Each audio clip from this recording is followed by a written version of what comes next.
Bien, bonjour à tous pour ce 4e épisode du Barda Podcast. Et aujourd'hui, nous avons deux particularités. La première, c'est que nous avons un invité qui s'appelle Seb. Et la deuxième particularité, c'est que pour une fois, ils ont préparé. C'est-à-dire qu'on sait, avant le début du podcast, de quoi on va parler. Barda, de quoi parlons-nous? Eh bien, bonjour. En fait, tout part d'une discussion que j'ai avec tous les fans de SF qui nous entourent. Je leur demande quel est le bouquin qui t'a le plus convaincu, plu, se fait sortir de ton univers, etc. Et j'ai posé la question à Seb, il m'a répondu Ilium et Olympos de Dan Simmons. N'est-ce pas? Tout à fait, bonjour à tous. Non, mais en fait, c'est vrai que c'est un roman que j'ai trouvé particulier parce que déjà, il y avait le point de vue de plusieurs protagonistes. Enfin, quand j'ai commencé à lire, j'ai eu du mal à comprendre comment tous ces fils allaient pouvoir se relier à un moment. Et surtout que c'est quand même deux gros pavés. Donc, Deux bons pavés, ça ouais. met un moment avant de se... C'est vrai que il fait partie de la trame de ces romans où en fait on suit un chapitre par personnage, il y a au moins 3 situations différentes à suivre qui s'intercalent les unes dans les autres, et on sait au final que tout ça va se rejoindre, mais particulièrement dans Ilium et Dan Simmons, au début on voit pas du tout comment toutes ces histoires vont pouvoir s'en mêler les unes aux autres, parce que, je sais pas, toi tu peux parler il y a un premier univers qui est Les robots, là. Celui des robots. Alors en fait, il y a une surprise là-dedans, c'est que dans certains chapitres, on a 2 personnages qui se parlent et on se rend compte qu'ils sont en train de miner des astéroïdes dans l'espace ou un truc comme ça. Et comme ils s'ennuient pendant leur boulot, comme tout le monde,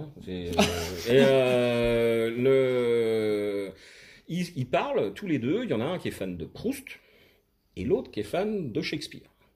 D'une pièce particulière. D'une pièce particulière, oui, en plus, c'est pas ouais. Shakespeare, c'est La Tempête de Shakespeare. Donc c'est un truc obscur. Ouais, que personne ici n'a lu, mais je me trompe. Benoît a l'énorme avantage de. J'avoue que moi, par curiosité aussi, j'ai récupéré le bouquin, mais je ne l'ai pas lu. Mais je l'avais lu longtemps avant, donc c'est bien La Tempête de Shakespeare. C'est du Shakespeare, faut se mettre dans l'univers. Voilà.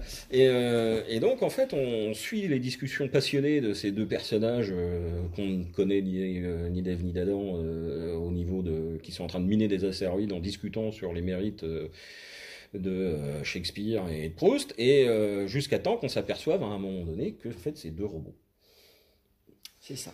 Et exactement. Donc alors bon, désolé, on a dit qu'on pouvait spoiler dans cette émission. Donc oui, alors on mettra sur le site, sur le YouTube et peut-être ailleurs sur les commandements ou le manifeste du Barda Podcast.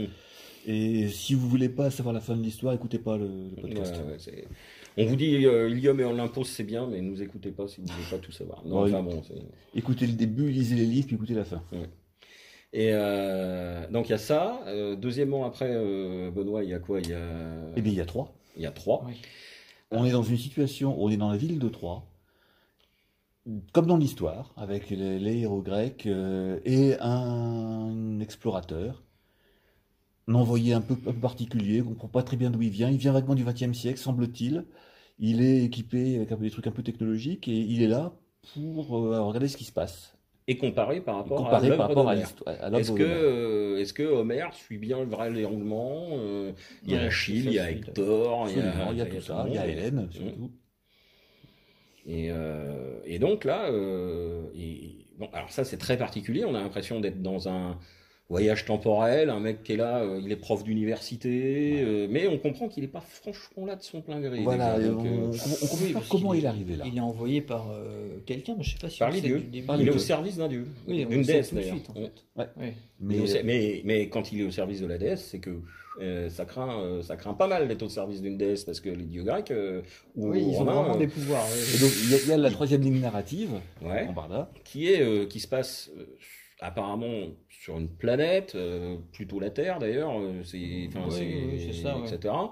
À une époque indéterminée, mais qui paraît soit post-apocalyptique ou lointaine dans le futur, où il s'avère que les océans ont plus ou moins disparu, que les civilisations sont plus ou moins éteintes, mais il reste des humains sur Terre, mais qui On l'aide d'être retourné à un état.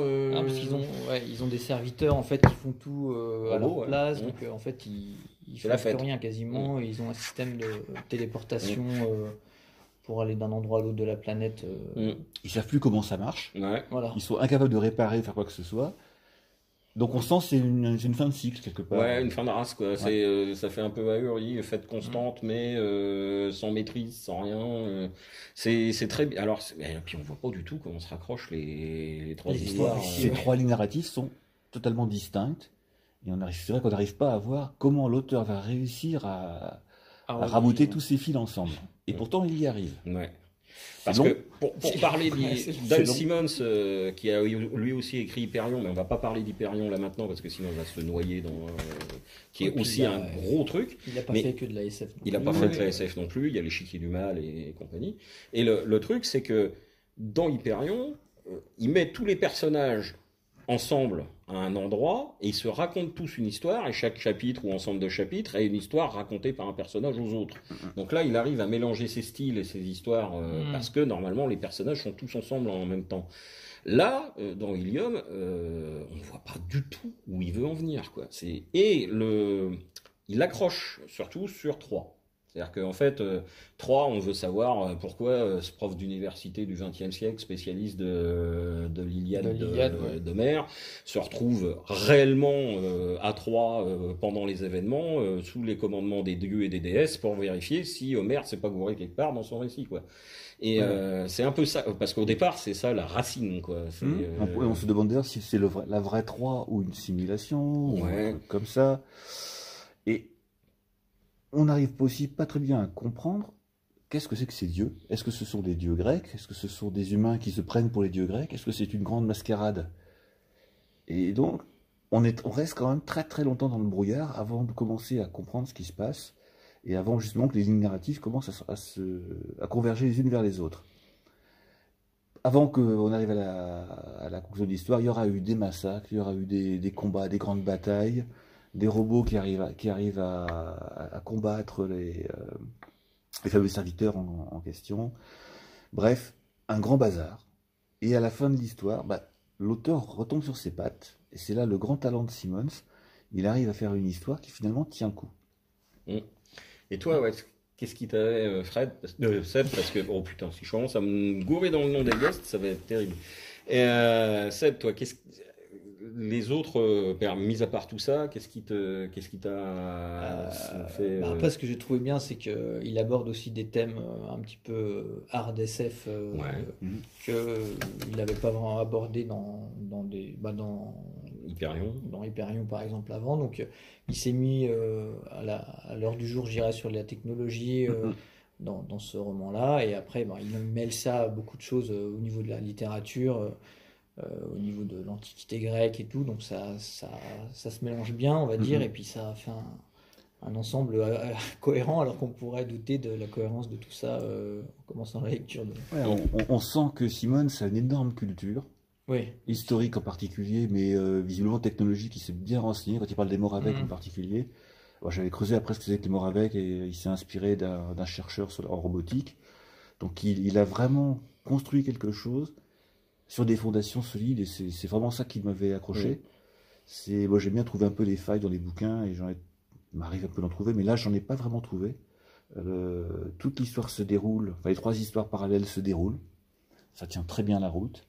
À un moment, elles commencent à converger, et puis, il y a une apothéose. De toute façon, on ne va pas empêcher tout spoiler, mais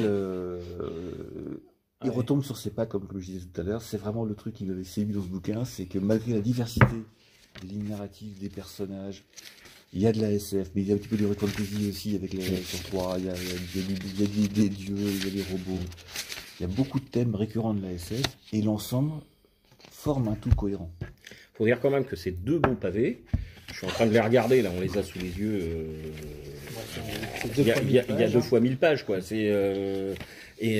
Pour faire un pavé de 2 fois 1000 pages qui mélange la guerre de Troie, Proust et des robots et Shakespeare et l'avenir de la Terre et des guerres extraterrestres, etc. Et vous vous dites, mais il faut quand même une maîtrise du style, du récit monstrueuse pour emmener le lecteur tout au long de 2000 pages. Et en plus, on n'a pas envie de les lâcher. C'est ça qui est terrible, c'est que généralement, quand on commence Guillaume et on l'impose, on a envie de connaître la fin. Ouais. C'est un générateur de nuit blanche, quoi. C'est vraiment des choses qui. Alors, ça me faisait plaisir que tu m'en parles parce qu'effectivement, j'avais pas pensé à parler de ces bouquins en premier, ça m'est pas venu en premier à l'esprit.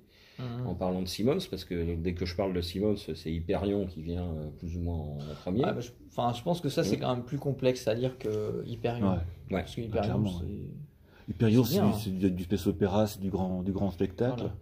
Voilà. Olympus et Helium, il y a de grosses fondations derrière, et c'est vraiment quelque chose de costaud, de construit, de dense, parce qu'il y a quand même beaucoup de notions qu'on acquiert au fur et à mesure de la lecture.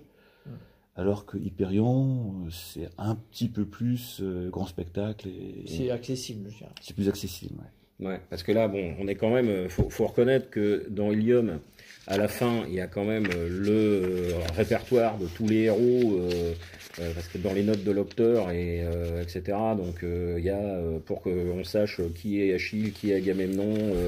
Qui est Nestor, etc. Il y a même les dieux pour savoir se repérer, parce que c'est vrai qu'on est quand même avant ça nous parlait un petit peu, parce que Troie était une histoire qui était racontée, mais maintenant comme il y a eu le film qui a un peu moi j'ai vu le film après avoir lu Olympus et Helium, et j'ai mieux suivi le film grâce à Olympus et Helium, parce que je savais qui était qui. Mais donc c'est vrai que c'est deux pavés qui méritent d'être lus. Alors on ne cache pas que la note de difficulté va quand même s'acoquiner vers le haut. C'est pas un truc de début de lecture. Il faut déjà être passionné de SF pour se lancer là-dedans, mais c'est quand même c'est pas non plus un truc totalement obscur. Pas surmontable. Parce qu'il y a des bouquins, si vous partez comme ça et puis d'un seul coup vous dites mais où est-ce qu'ils m'emmènent, et puis c'est mais là c'est bien écrit. Ou des comme ça. Ça mérite d'être lu. La difficulté est un poil pointu. Alors ça s'adresse vraiment à quelqu'un qui a l'habitude de lire de la SF, parce que la situation de départ, quand tu es un bon lecteur de SF, ça veut dire que tu acceptes d'être mené par le bout du nez pendant un tiers de livre, sans savoir vraiment où ça va nous mener, sans connaître tous les tenants et les aboutissants, justement pour pas tomber dans des descriptions à la Proust. Hein. C'est pas passer 40 pages sur une madeleine. Et d'un autre côté, mais on découvre des choses aussi, je dirais, parce qu'on ne sait pas tout. Puis sur les différents romans qu'aiment les robots, justement, on se dit tiens, je connaissais pas La Tempête ou des trucs comme ça. Et le truc principal, hein, le film moi qui m'a fait tenir le coup, c'était au départ, c'était ce que tu disais, c'est-à-dire que dans l'univers de Troie, on voit qu'il y a les dieux, ils sont là, ils maîtrisent des trucs, ils vont chercher, ils vont capturer un prof de littérature au XXe siècle pour le ramener à Troie pour qu'il compare sa lecture d'Homère à la réalité. Et tu te dis, mais c'est qui ces dieux? Et c'est vraiment cette question-là de qui sont les dieux dans Helium qui te tient à cœur et qui t'emmène à poursuivre. D'autant plus que les dieux qui envoient cet émissaire, cet explorateur dans Troie, l'équipe avec du matériel très, très moderne, donc un taser, un émetteur-récepteur, de quoi être invisible, etc. Donc très technologique, donc ce qui s'accorde moins avec les dieux. Donc c'est pas des équipements magiques, tu sens que c'est pas des dieux, c'est pas Zeus, quoi. Il y a anguille sous roche, quoi. Et je crois que, si je me souviens bien, la déesse dont il est... alors, je me souviens plus du nom du fameux prof, là, etc. Mais je crois que la déesse dont il dépend, parce qu'ils se battent entre eux, en plus, mais comme dans la... Parce que les récits des dieux grecs, c'est pas un long fleuve tranquille, hein. Ils se trahissent tous, ils s'entendent pas. Et alors, ce qui est assez marrant, c'est qu'effectivement, par rapport à la mythologie, Athéna peut pas s'entendre avec Apollon, qui peut pas s'entendre avec Aphrodite, qui fait des crasses à tu sais plus qui. Et donc et je crois que lui il dépend d'Aphrodite, non? C'est possible. Il y a tellement de détails à se souvenir. Il me semble qu'il défend d'Aphrodite, et la description d'Aphrodite, c'est un souvenir, c'est une espèce de personnage que tu peux pas t'empêcher de mon Dieu, la déesse de l'amour, là, tu sais, enfin bon, il la craint en même temps que qu'il est attiré, c'est assez, c'est très bien écrit, quoi. Il y a un côté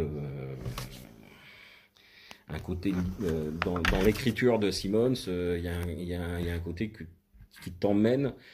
C'est quasiment aussi addictif qu'un format manga, quoi. T'as envie de savoir la suite, quoi. Et ce qui est bien, c'est que c'est bien traduit, justement. C'est pas un livre où la traduction retire le plaisir de lire. Le lire, c'est très très bien traduit et c'est vraiment c'est cohérent. Il y a vraiment un page turner, comme disait je sais plus qui. Et un générateur de nuit blanche, j'aime bien cette expression. Seb, tu as été l'auditeur de nos précédents podcasts. Tu sais donc qu'à la fin de chaque, on demande on essaie de fournir l'un et l'autre un livre à lire, quelque chose qui t'a plu et que tu voudrais faire partager à nos nombreux auditeurs. Oui, donc un des derniers que j'ai lu cette année, c'était Anathème de Neil Stephenson. Je crois que c'est le même traducteur que Ilium et Olympos, il me semble. Où là, c'est un peu pareil, on met un peu de temps à se mettre dans l'histoire et après on finit par comprendre où est-ce qu'ils veulent en venir. Alors il y a des notions, par contre, de théorie, de physique qui sont un peu compliquées, j'ai trouvé, mais j'ai bien aimé. Alors je conseillerais de lire les deux, le tome 1 et le tome 2 à la suite, parce que en attendant un peu entre les deux, c'est un peu pénible. Parce que moi, je me souviens d'avoir lu il y a très longtemps en anglais. J'ai mis des mois à le lire. Parce qu'il y a plein de vocabulaire qu'il a inventé. Oui. Voilà. Parce que c'est dans un monde un peu parallèle au nôtre, donc tout s'appelle pas de la même façon. Et j'ai beaucoup galéré en lisant ce livre. Et je pense que le traducteur a dû faire un travail de fou. Voilà, mais c'est vrai qu'en français c'est un peu pareil, parce qu'on met du temps à se mettre dans l'histoire avec le vocabulaire qui est différent. D'accord, c'est un très très bon bouquin. On part là. Moi, j'oscille entre deux choix. Alors, là, on essaye de donner souvent un peu plus du moderne actuellement pour dire voilà quoi. Anathème, c'est très moderne. Anathème, c'est très moderne. Là, je suis en train de lire Silo. Alors Silo, on en parlera certainement. Non, je l'avais toujours pas lu. Et voilà, grosse erreur. Et donc on en reparlera une autre fois, je pense, parce que il y a des choses à dire sur Silo. Et nos avis divergent un peu. Et justement, c'est là où c'est intéressant. Par contre, moi, je repartirai sur des vieux trucs. Pour une fois. Et du Frédéric Paul, parce que j'adore Frédéric Paul. Et donc au choix, soit Planète à Gogo, soit La Grande Porte. Avec une faiblesse pour la collection de La Grande Porte, qui est quelque chose pour lequel j'ai un petit faible. On en reparlera certainement. Moi, je vais parler d'un truc un peu plus nouveau et un peu moins connu. C'est un livre qui s'appelle Vapor Girl. Et c'est été écrit par quelqu'un que je connais, avec qui j'ai travaillé il y a une vingtaine d'années, qui s'appelle Igor Kizil-Perron. C'est de la SF totalement onirique, sur un monde totalement décalé par rapport au nôtre. Et d'habitude, je déteste ce genre de truc. Et là, j'ai vachement accroché. C'est une histoire, c'est inracontable, mais c'est à la fois poétique et bien écrit, donc j'en ai vraiment beaucoup aimé. Ça s'appelle Vapor Girl, d'Igor Kizil-Perron. Eh bien, nous arrivons déjà aux 18 minutes de ce podcast. Yes. Donc, Barda, le mot de la fin. Eh bien, le mot de la fin, c'est toujours évacuation.